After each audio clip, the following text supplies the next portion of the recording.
लावण्या मनीष पाटील. धड्याचे नाव मिठाचा शोध. फार फार वर्षांपूर्वीची ही गोष्ट, इतक्या वर्षांपूर्वीची की त्या काळी माणूस जंगलामध्ये गुहेत राहत होते. त्या काळी माणूस कंदमूळ खाऊन प्राण्यांचा शिकार करून मांस खात होते, पोट भरत होते. त्या काळी आपण आज एखादा पदार्थ मिठाशिवाय खाऊ शकणार नाही, पण त्या काळी मीठ म्हणजे काय हे माहीत नव्हते. एका आदिमानवाला शिकार करताना काही हरण झाडाच्या बुंदापाशी दगड चाटताना दिसली. त्याला आश्चर्य वाटलं. त्याच्या मनात कुतूहल झालं. त्याच्या मनाचे समाधान करण्यासाठी त्याने लगेच ते दगड चाटून पाहिले. त्याला एक वेगळ्याच प्रकारची चव आली, म्हणजे एकदम मजेचीच.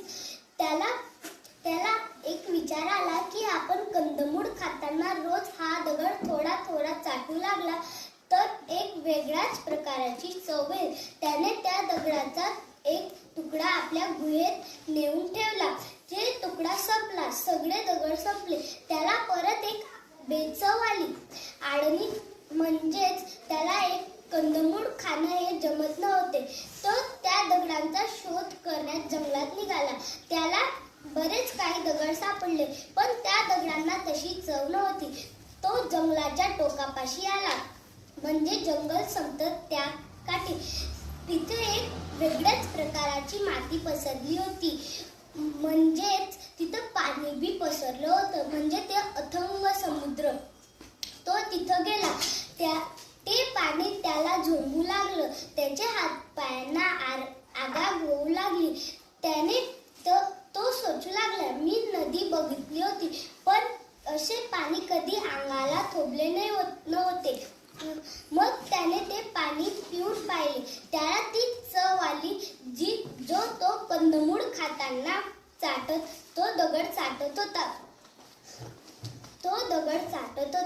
तेव्हा त्याने विचार केला, हे पाणी आपण कंदमूळ खाताना पिले तर आपल्याला ती चव येईल, पण हे पाणी आपल्या गुहेपर्यंत कसे न्यायचे?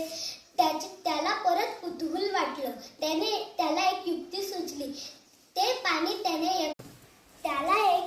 सुचली. त्याने समुद्राच्या किनाऱ्यावर एक खड्डा खणला. त्या खड्ड्यात ते पाणी साठवले.